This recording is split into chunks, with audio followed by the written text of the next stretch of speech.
Hello and welcome to this virtual episode of the Talking Point series, which covers topics related to immigration, multiculturalism, diversity, and inclusion. I'm your host, Darrell Pinto. Talking Point is brought to you by New Canadians TV. New Canadians is an information network for newcomers and would-be immigrants to Canada.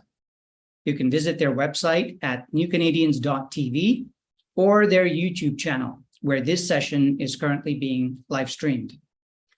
In today's episode, we're going to discuss the experiences and challenges of racialized newcomer women as they settle and navigate their careers in Canada. To the audience members, thank you for joining us. I want to remind you that this is an interactive event, and I encourage you to type your questions via the Q&A tab on Zoom or the live chat box if you are watching on YouTube. You can also like questions submitted by someone else.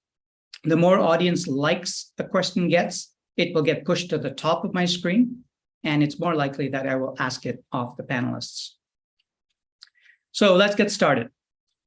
I am excited to welcome our four amazing panelists: Amal, Masri, social entrepreneur; Susanna Ger, research director at the Social Research and Demonstration Corporation; Neha, Bahl, general partner at Renew Venture Capital; and Trinish, Padayachee, federal public servant. So I'd like to get started by having each one of you introduce yourselves by telling us a bit about what you do, which country you trace your roots to, and how long you've lived in Canada. And maybe I'll get Amal to start us off. Thank you, Darrell. I'm really excited to be here. So I'm the founder of the hashtag Fix the Broken Rung campaign, which is a campaign about the most significant barrier that racialized and immigrant women face in the workplace. In terms of my background, tracing my origins to a single country will be a bit challenging. I'm Palestinian and Jordanian. I was born and raised in Saudi Arabia, and then I immigrated to Canada as a teenager. Great, thank you. And how long have you been in Canada? Since a teenager, I guess? I would say 18 years. 18 years, great. Thank you, Amal, and welcome. Thank you. Trinish, how about you? Hi, everyone. Pleasure to be here. So my name is Trinish Padayachee. I'm a federal public servant, specifically working in the area of public finance and gender. So I've been in Canada since 2019. I was born in South Africa, and my heritage is of South Indian descent, although I'm sixth generation South African, with my ancestors having made it to the continent under the system of indenture. And yeah. Oh, welcome. And you're joining us from brilliant Ottawa. Yes. Amal, you're in Toronto, correct? Yes, I am. Well, let's go all over to the West Coast. Susanna in Vancouver. Hi, everybody. I would say good afternoon instead of good evening. I'm Susanna Ger. I'm really excited and honored to be here. I'm an immigrant who arrived in Canada with my parents and two older brothers in 1967, which is Canada's centennial year. I was born in Hong Kong, and my brothers and my parents were born in China. None of us spoke English, but being very young, it was a bit easier for me. And we arrived in Vancouver, and I've been living in Vancouver ever since. Our only connection at that time was my grandfather. He was living in Calgary, and he arrived in Canada in 1919. I'm a researcher at the Social Research and Demonstration Corporation. I do research in several social policy domains, but I think the one most relevant for tonight is in the settlement area. I'm currently the director of the Career Pathways for Racialized Newcomer Women Pilot Project. It's a national project aimed at improving career advancement for racialized newcomer women. And I hope, Darrell, that I get a chance to talk a little bit more about the project later on. Thank you. Absolutely, Susanna. And back to Toronto and Neha. Thanks, Darrell. Thank you so much for having me today here. Hi, everyone. I'm Neha Bahl, general partner at Renew Venture Capital. That's an impact fund based out of the US. Prior to that, I ran the oldest business incubator in Toronto Business Development Center. And I think Trinish beats me to it. I came to Canada in 2018. Though I got my permanent residency in 2016, but I came in 2018 and been here ever since, thanks to COVID. Great, thank you, Neha. So I want to set the stage, and Susanna, I'm going to come back to you. So I'd like for you to tell the audience a little bit more about the career pathways for Racialized Newcomer Women pilot project that you mentioned earlier. I'm delighted to do that. This pilot project is funded by Immigration, Refugees, and Citizenship Canada. It started in 2018 and it will be ending next year. The project is designed to implement and evaluate 4 models of employment services, which aim to address the very diverse needs of racialized newcomer women in their integration into the Canadian labor market. And as I think many know, the labor market outcomes for racialized newcomer women are lower when it's compared to newcomer men, non-racialized newcomer women, and also the Canadian counterparts. So the results from this pilot will be used to inform policy, future programming, and also practices for this group of newcomers. We're partnering with 8 service partners across Canada to deliver services for racialized newcomer women. These are targeted services, and they include services that may be more needed by this group of newcomers, such as childcare, transportation support, and also what we're hearing very much are valued at the customized and individual support to the individuals. And our partners are implementing 12 interventions under these 4 models across Canada. And if you want to know more, I can actually later on maybe direct people to the website where you can find out more about the project and also some of the reports. Yeah, that would be great, Susanna. In fact, as we have this conversation, perhaps you can type that into the chat, but then share it later so we can broadcast it to everyone that wasn't able to attend today. Now, Trinish, you had some connection to the project that Susanna talked about. Can you tell us a little bit about that? Yes. So I was part of the Ottawa chapter of this program via WorldSkills Ottawa. And I was put in contact with Susanna, who was doing a project on something called Photo Voice, which was documenting your immigrant journey and specifically your job search journey through photos. And it was like a very groundbreaking project for me, because not only did I find a community with women who were going through the same challenges as me, but it was also a way to express my emotions and feelings through my day-to-day life using the medium of photography. And what impact did that project have in terms of your career transition here in Canada? You think back to that? Yeah, well, I think for me, it was finding resonance and giving nomenclature to a lot of the things that I was feeling.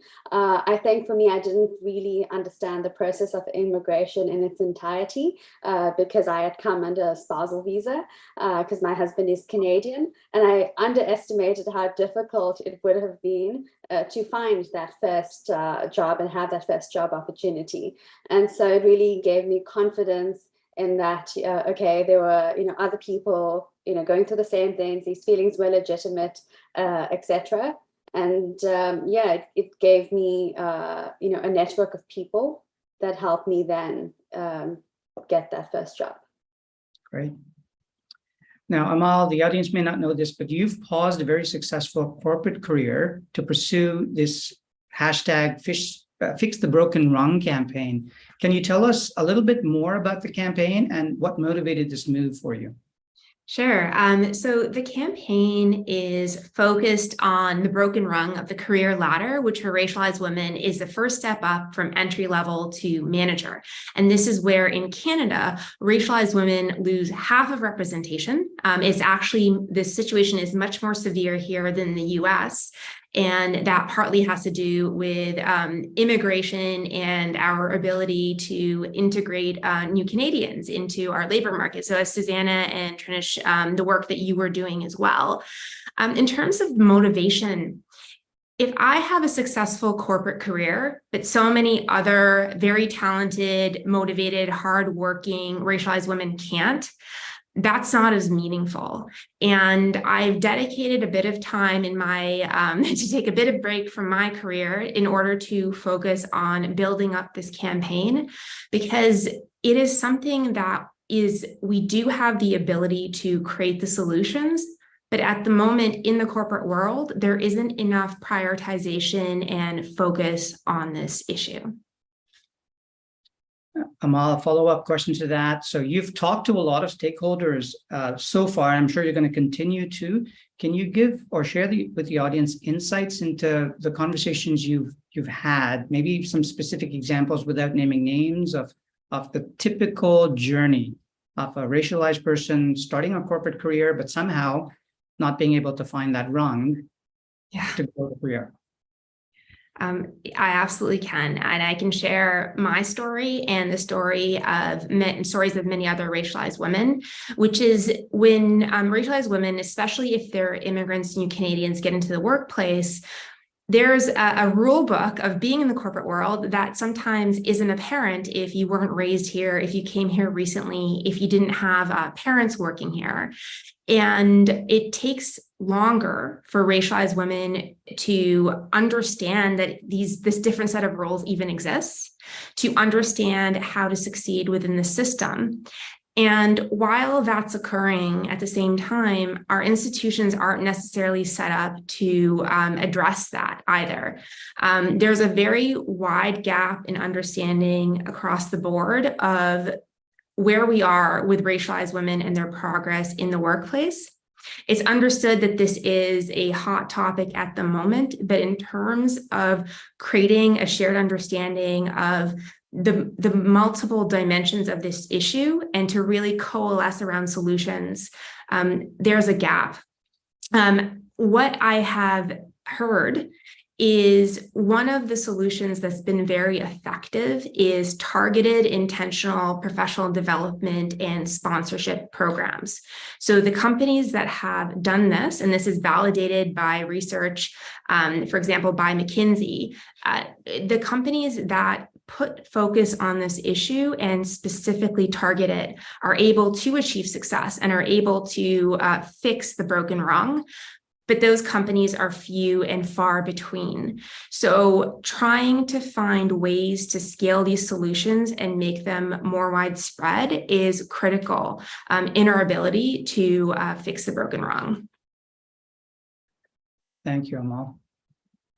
Neha, in your field, you've crossed paths with numerous entrepreneurs, men and women, newcomers and Canadians. What can you tell us about unique challenges? Is your experience resonating with what you've heard so far from Susanna, Amal, and Trinish? I think it's definitely different. And I always say that I have the most boring immigrant story possible, because I didn't come here when I was a teenager or with my parents, or didn't see the start and end of it that much. I came here when I was 34, probably a little more entitled to all of this, because I was working in the startup ecosystem as well, and ideally working in the third largest startup ecosystem as well. So I'd say my experience doesn't really fall far off from there. Even then, I did not have very much that kind of experience where I struggled either getting a job in a corporate, because again, I was working in the startup ecosystem, and when I came here, I was still working as a co-founder in an accelerator and a pre-seed fund, which was supported by Excel Partners. That's the Silicon Valley VC. So I was still holding up onto that job and shuttling between US and Canada, and working for a couple of corporate clients as well. And that's when I got an opportunity to run Toronto Business Development Center. And that's a 30-year-old organization. I say the experience is different because a 4-month-old immigrant had an opportunity to run a 30-year-old organization in Toronto that ran a federal program for international entrepreneurs. That literally made me half an immigration lawyer by the end of it, for sure. But I did see a lot of those challenges, like with the entrepreneurs I brought in. Like it was more like, yes, we're entrepreneurs. That's a struggle in itself to scale into a different market. And this is to create like a support program. And now over the top of it, we face the problem that we're women entrepreneurs. So if you look at the startup ecosystem, the entrepreneurial ecosystem, very few sectors are also women founder friendly. VC is not women founder friendly as well. That a very, very small part of venture capital goes to women founders as well.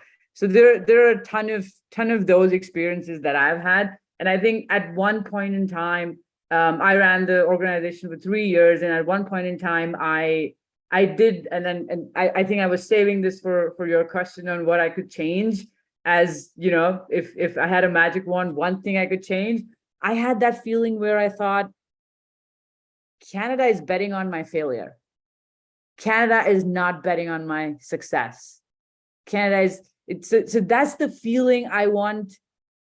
Like nobody should have that feeling, because there's so much opportunity here, but the experience you have to get there, it feels like somebody's just waiting for you to fail. So that's my experience. Well, it speaks to resilience, the success that I've seen you over the last few years, that you've kind of powered through that wall. I want to stay with you on this follow-up, but before I do that, I want to remind the audience that you can type your questions via the Q&A tab on Zoom or the live chat box if you're watching on YouTube. So Neha, as a follow-up, the women entrepreneurs that your paths crossed with, anything systemic that you noticed outside of the minimal amount of funding going to those women entrepreneurs? Anything else that they had to deal with from a systemic level that you observed? I think one good thing definitely was that out of their comfort zones, out of their home ecosystems for entrepreneurs, there was more opportunity for networking. There was more open opportunity for networking as well. One thing that was pretty much a trend. What didn't work was it was still not as fast settling into it as was probably for male founders, because either they're coming with families or they have families back home that they're, strings attached. You're still taking care of what's happening back home also and running a business. So that was something which was it's a personal settlement thing. It's a personal, getting into the ecosystem and being part of the ecosystem, which was slightly tougher for female entrepreneurs than others. Fair enough. Trinish, you had a pretty successful career before coming to Canada. Can you maybe share with the audience a little bit about what you did in South Africa and then the UK, and then, coming here, what that was like transitioning that successful career into the Canadian workplace? Yes. So I had a 10-year career in the South African Ministry of Finance. And I was, lucky enough to have been the director of fiscal policy for the largest economy in Africa. I also then had, the privilege of, when my husband went off to teach at University College London, which is one of the world's top 10 universities, I was given an opportunity to do a master's degree there, and that was really great. And as well, I taught a graduate course on public finance. So having this, amazing set of experiences, working not only in the largest economy in Africa, but, across other African economies in the area of fiscal policy, public finance, and debt management, I had assumed that moving to a government town of Ottawa, that it would have been a pretty easy slide in, into, getting and landing that first job. But what I found, it was definitely a very iterative process. So, of course, there are a whole bunch of barriers to entry that prevent you from, for example, getting that government security clearance, like, just not enough time in Canada to get that 5-year security clearance, or, trying to get police clearance certificates in previous countries where you lived. So it definitely challenged my abilities in that I'm, an introvert by nature. And so I really had to learn how to network, and that is a skill that I really honed in on. And of course, as I'd mentioned earlier, joining the Empowering Newcomer Women's Program via the World Skills Ottawa to understand, what I felt like I was doing wrong, because I just wasn't getting that first entry. And so eventually through networking, etc., I managed to land a few contracts, and then eventually, a little temp job, which then translated into a term, which then translated into a full-time job. And eventually it took me full circle to the exact same position that I was doing in my home country. But again, a very iterative process. Where I learned a lot about the Canadian federal labor market. So Trinish, if you had to do it all over again, knowing what you know now, what would you have done differently, you think, if anything at all? I think I would have joined the Empowering Newcomers program earlier. Again, I think because I am married to a Canadian, I relied on social networks in order, to get that first job, and not realizing, things like customizing your Canadian resume, understanding how to leverage LinkedIn, because it's used very differently in this country than it is used elsewhere. So those were the things I would have done. I would have, understood. I wish I had known earlier that there are tons of, skilled immigrants exactly like me who come here and are facing the same challenges. And I wish that I had found that community earlier. Great. Susanna, I want to come back to the pilot research project you're still working on. It's coming to a close soon, you said. What surprised you in the findings, if anything, or did it just corroborate what you already knew?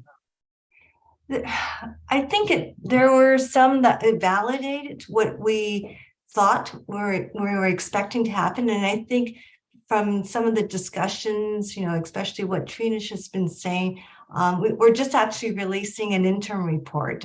We just posted it last week, and I'll put it in our chat too in case people want more information. But, a lot of the participants in the programs are generally more than happy with the targeted and the customized employment services. So we're seeing that the programs specifically designed for racialized newcomer women are showing to be successful in creating, making them more comfortable and increasing a sense of belonging. And the services, the programs are very employment focused. So the path and the activities are supporting this path.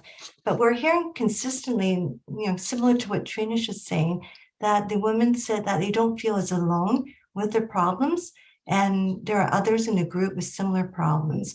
And the emotional support they're receiving from others in the program and also from the service providers, those are really valued. And I think especially for women, that emotional support and that you're not alone, that's really important. We are seeing, and I want to mention a few short-term, and I'll be in my data geek, statistical significant impacts in the outcomes and also in the impacts, and especially in career adaptability. And what those are gains in having the knowledge and the resources and the confidence to do job search in the Canadian labor market, and also having an adapted career plan to integrate into the Canadian labor market. So for our program group participants, we are seeing gains in this from when they started and after they have had their training. What does surprise us a little bit, because we're comparing it with those who are not accessing the program. So we have created in some of the sites, established a counterfactual. So these are women, racialized newcomer women who have access to employment services in the basically in what's out there, but not to the pilot. And they're also showing gains in employment and career adaptability.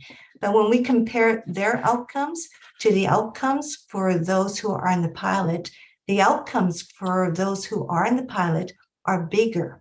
So when we measure and look at the difference, we are seeing statistically significant impacts. So the women in the pilot are doing better and above beyond what they would have done if they access services that are existing. So we know that these services are effective, and the story is still unfolding. It's still, the pilot is still, won't end till next year. So we are still doing data collection, but the short-term results are looking very encouraging, and we are cautiously optimistic because we know to look at employment, you can't really do so in the short term.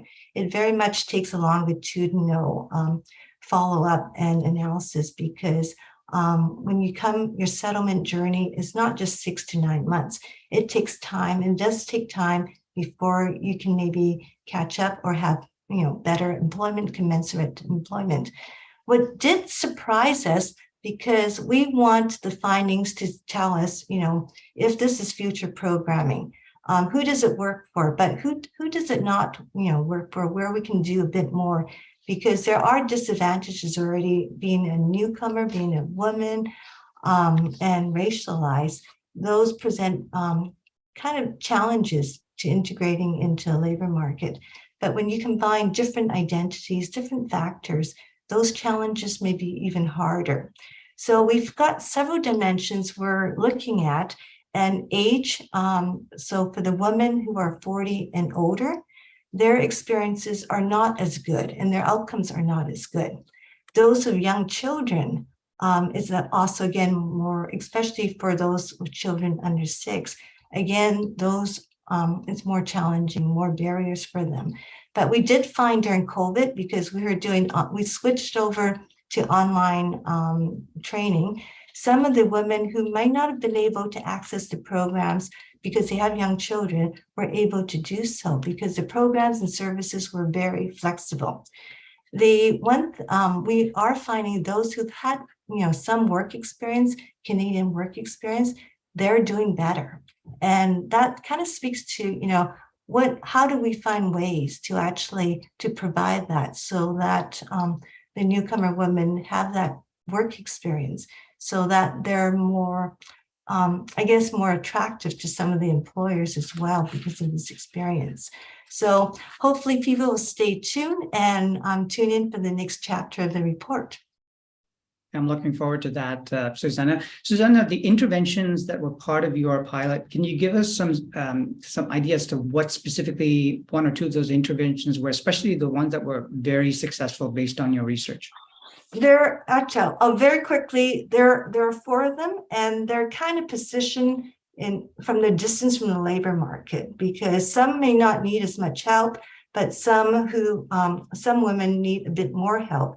And we have at the far end, for those who potentially maybe less skilled, but trying to get into certain sectors, it involves occupational specific training and also work placements. So they are in the home care area and also cleaning. So for some of the women, they're getting the training and the placement. So when they're ready, they can actually have access to these jobs and these opportunities. Whereas without the training, they may not even have been viewed as eligible candidates. The one where we're focused more on essential skills, it's a bit closer to the labor market. And for this group of women, a lot of the women actually in our program, they're very highly skilled. Even though we're saying racialized newcomer women, it's a very diverse group. They come from about close to 100 different countries and highly skilled, many with master's and graduate degrees. So this one focuses on looking at skills, targeted occupations that the women are interested in entering, looking at the essential skills that are needed for these occupations and what essential skills the women have, and then looking at a match. And many of the women find with this portfolio that I'm closer and I have these skills, and it gives them a lot of confidence. And for those where there are gaps, they look at different opportunities to do training for this, to meet this gap. And I'll just mention one more is one model, which is for refugees. And this is to help them gain Canadian work experience, and it involves a wage subsidy to employers. So there's a training for about 6 months with employment readiness training, preparation, some short-term certificates, especially for some of the occupations that they're interested in going into. And then the program finds placements for them in order to have up to 12 weeks of placement of paid employment. So they can actually gain some experience and that networking. And sometimes some of the women that I remember hearing, this is the first time I'm in the Canadian workplace. And it makes them really, really happy, because without the program, we are hearing that it's a lot more challenging getting those interviews and getting these placements. So. Great. Amal, I want to come back to you. You mentioned some corporations are doing a better job with that broken rung than others.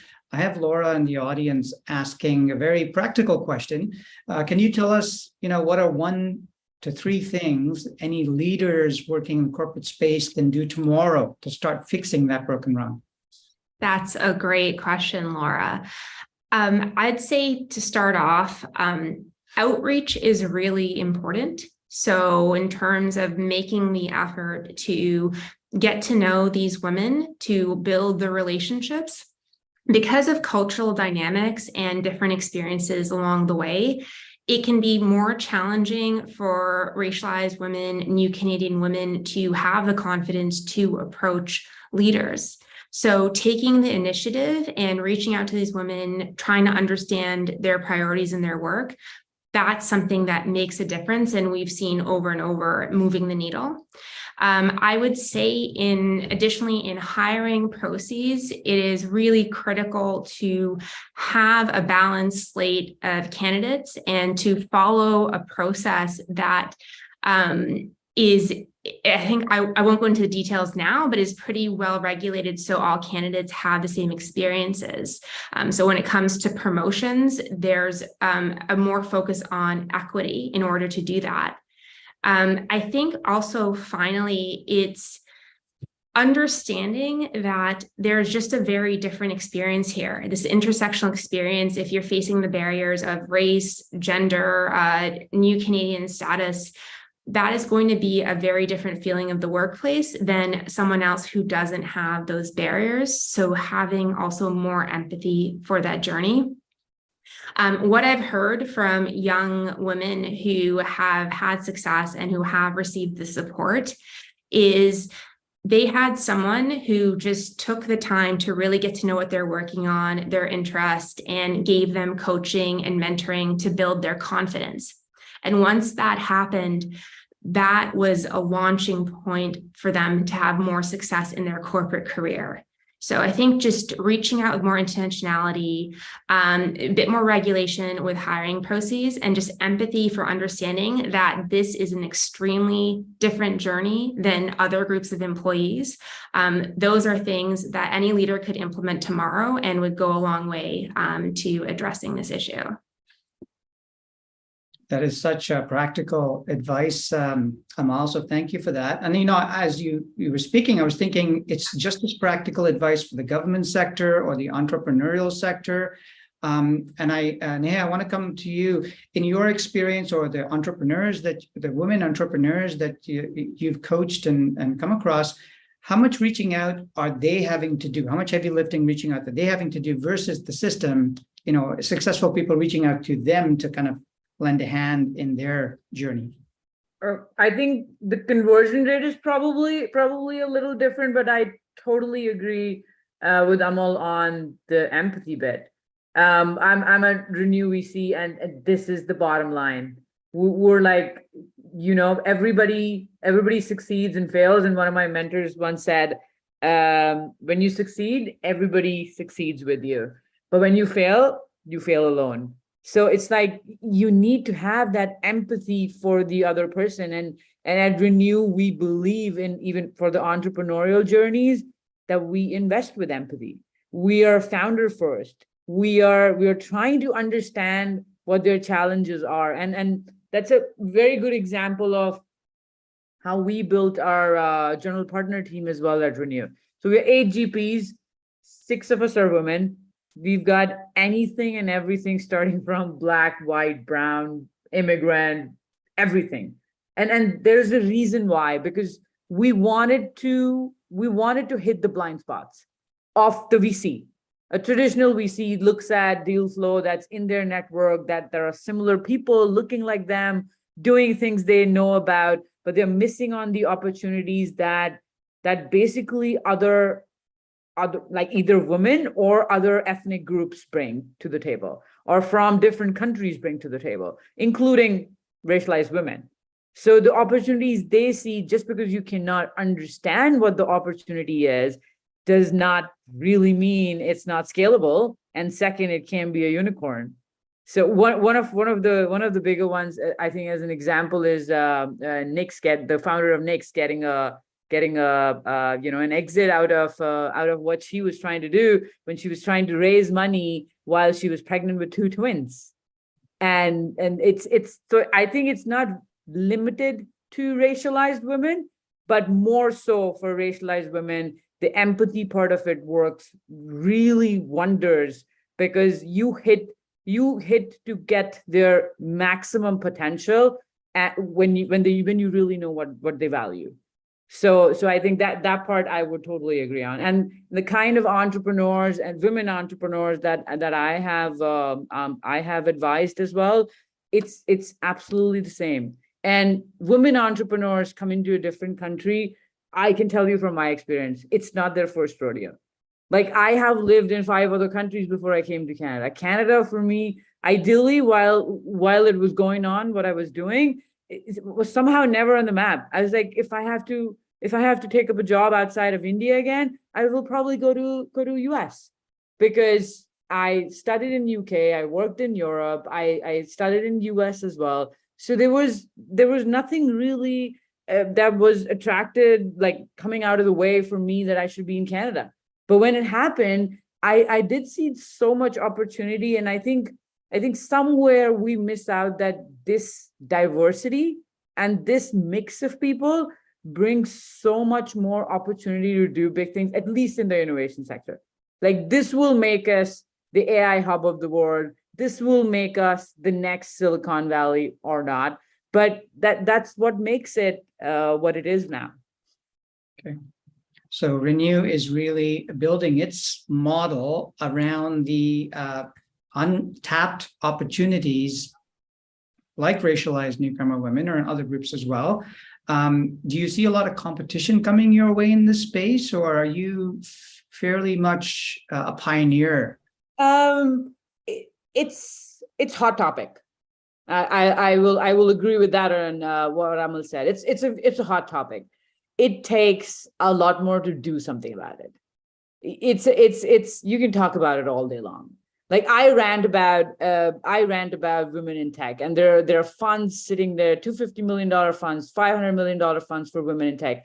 And I always have a question from the other side. I'm like, so where are you finding these women in tech? Because first, women start late as entrepreneurs. Second, only 15% of women actually graduate from engineering colleges compared to, the rest of them. So where are you finding these women in tech?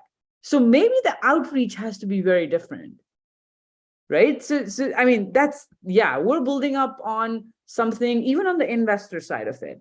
We're building on, we incorporated as a 506c fund as well, which meant we could publicly solicit.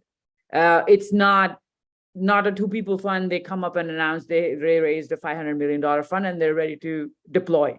So we can publicly solicit because we wanted to create a community even around investors, that they're aligned to our vision. They're aligned to impact. They're aligned for diverse founders that we're looking at.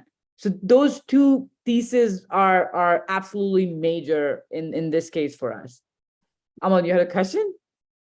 I think I just wanted to add on to what you're saying because it's brilliant.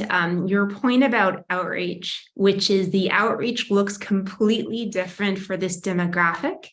It's not a lift and shift from like the straight white male template, and then you change a couple colors, and then it speaks to racialized New Canadian women. It truly is from the ground up outreach to this audience and having the empathy to truly understand where they're coming from. All right. So Amal, I'm going to stay with you on this next audience question because you touched on, I think, what the gist of the question is trying to get at. I'm going to read it out because there's a preamble here. So there's a lot of initiatives, money and effort being spent on helping newcomers adapt to the Canadian context. In other words, adapt their resumes, learn about the culture, et cetera, et cetera. But this is a two-way street. So recruiters are not equipped and educated to value international, non-Canadian experience. And I've heard sort of echoes of this as some of you shared your own journeys here. So they're not equipped, and none of this will work. So in your opinion, what efforts can be done to make sure that employers are more open to hiring newcomers with no Canadian experience, but great global experience? I have a question before that. Yeah. What is Canadian experience? Apart from a really like a marketing branding job to hit right customer, which is different from what it could be in my home market, what is Canadian experience? That's a great question. That's an absolutely excellent question. What does it mean? And what is this assumed value of Canadian experience when we're in a world that's becoming increasingly interconnected? Is it even a benefit, or is it better to have a much more global perspective? So I would say I think there's educational piece to understand that this hierarchy where Canadian experience at the top, we should really question that hierarchy. It is also focusing on it's about the skills and the abilities to get the work done.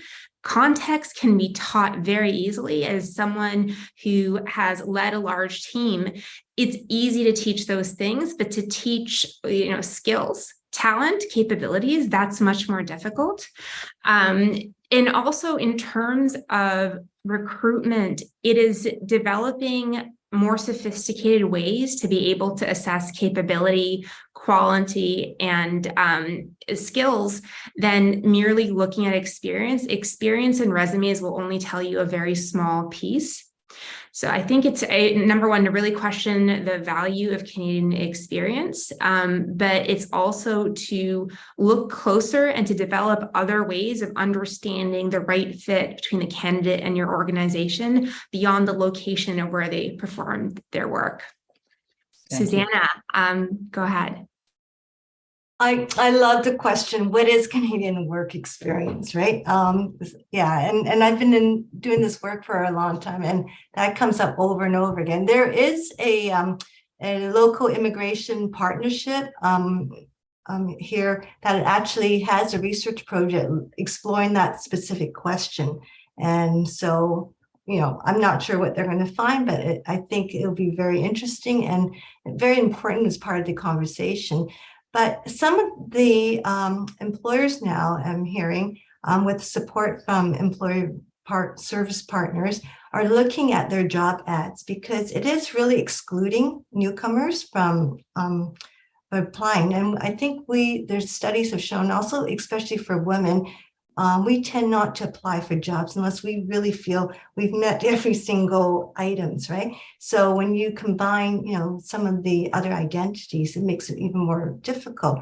But some employers are now focusing not on, asking about experience, but these are the competencies, these are the skills we need, and asking for that, right? And some of the service providers are helping them to write some of these job posting, so they're more, accessible to newcomers too, because we are in a very tight labor market. So I think this is an incredible opportunity for changes to happen. Yeah, and I'll jump in on that, and more so from an employer perspective, like the whole vision around immigration in Canada. That's the biggest vision we have. If we want so many millions of people to immigrate to Canada, and we don't know what they will do, or they will be able to explore their, maximum potential in their careers, it's going back to the corporate. Corporate has seen, developing countries and developed countries both. So they essentially, in the gist of it, know what they're coming across. Is it just how the market is organized that this question is pressured on that corporate to expect something out of it? Or is it just, it's really tough. Why should I train somebody new? Because I can get somebody, you cannot. It's hard to get somebody that level of experience, maybe in the local market, and still you can get an international person to do it. But it's a great question to probably be answered by somebody sitting at that, HR head in a corporate to tell us that what takes it away. Fair enough. All right, so I want to move the emphasis now from the bottom up. So I have a person in the audience asking, she's able to get that first corporate job, but what would you advise her or women generally to be able to do themselves in order to push their way through to the top, given that there are these systemic missing rungs that is the reality? Amal, you want to start with that? Sure. Self-advocacy is critical. So not assuming that your manager or anyone else knows, and really empowering yourself to promote yourself, to talk about your experiences and accomplishments, because believe me, many of your counterparts are doing that. So if you're not doing that, you are missing out. And again, being on both sides of it, senior leaders are very busy, and they could have all the intentions in the world to want to recognize talent, but you make that easier for them by being vocal and by promoting yourself. This is something, though, that I've heard, especially immigrant women struggle with. I certainly struggled with it quite a bit, but it's a muscle. Once you practice it, it becomes more comfortable. I would say it's also really important to demonstrate and communicate an understanding of the business. So what I've seen, and I'm speaking about young women, is that they get pigeonholed for soft skills, and their harder skills are not seen as much. So it's very important to be able to demonstrate the understanding of the business and how your responsibilities and skills contribute to that bottom line. And again, supporting all of these things, the third piece of advice I'd give is just to learn to be a great communicator, to be able to communicate with different stakeholders, to be vocal about who you are, what you do, and to learn to speak to people at many levels of the organization. And again, it's very much about practice to develop that skill. You might meet someone who's an incredible communicator and think, oh, they just have that ability. But a lot of those people have just practiced it a lot. And the final piece of advice that I'll give is, if you've assessed your environment and you're doing all of those things and they're not working, empower yourself to move on and find the right fit for you, because you deserve to be able to realize your full potential, and Canada needs you to be able to realize your full potential. So just know that you can always change your environment as well.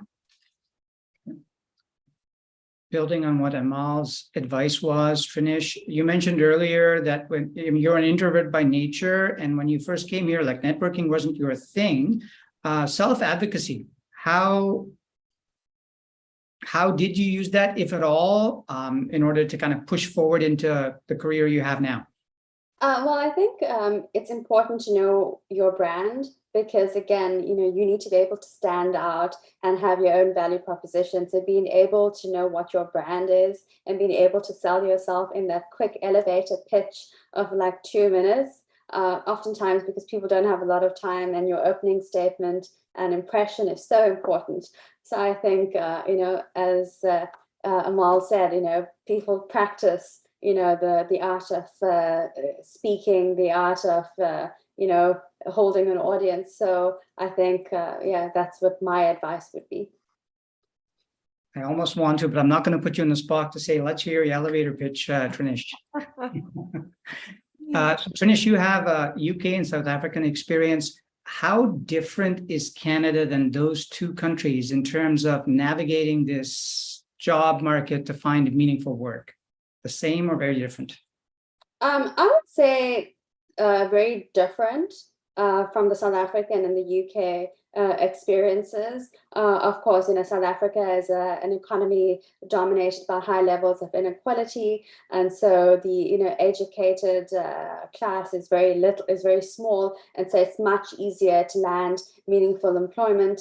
The UK, is fairly different, although the immigration system has some certainty to it. So you have defined timelines, whether it be to study, whether it be for work, whether it's for a spousal visa, which of course makes it far easier to navigate compared to the Canadian system, where your immigration application of whatever sort goes into like a black hole.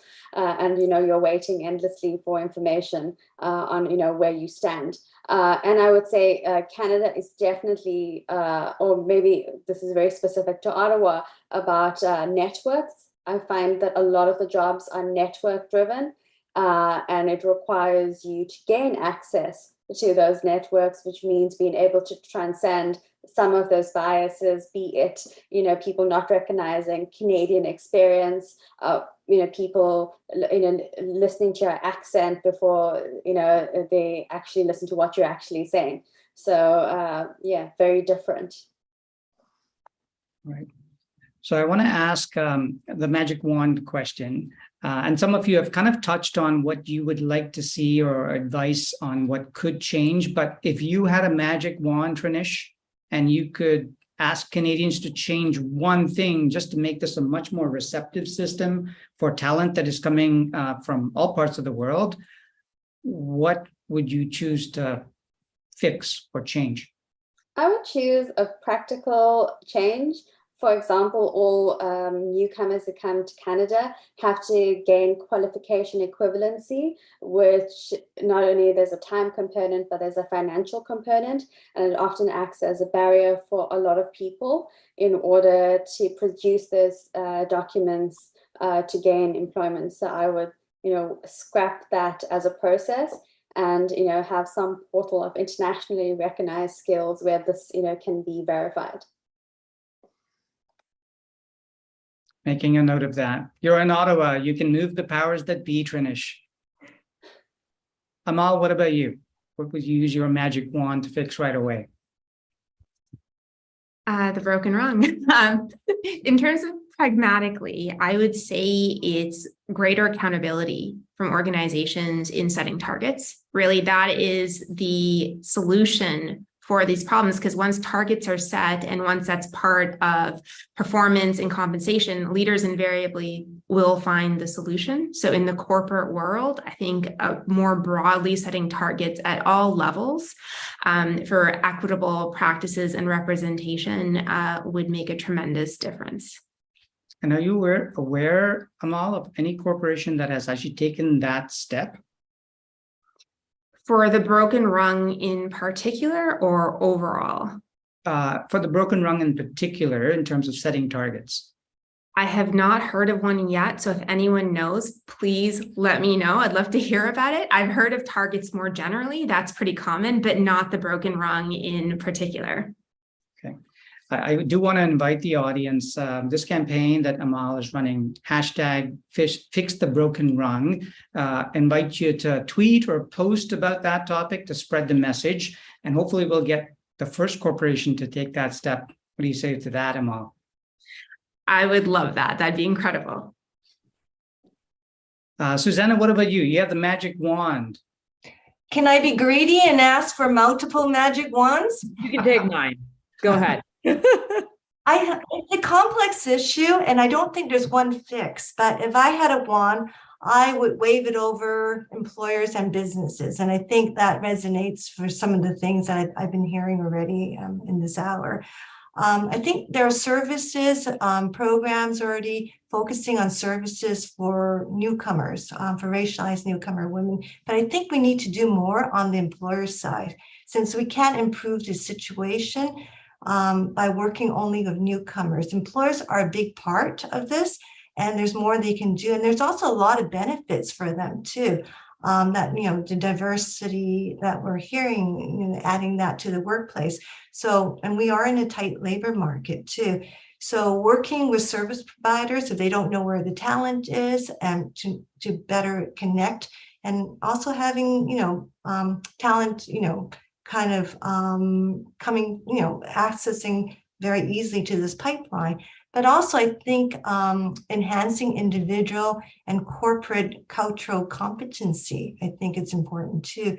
And in doing so, you're learning about, and better understanding and honoring the different cultures of those you hire, and also those you're supporting and you're working with. And that, that's a real win-win, I think, for both the demand and the supply side.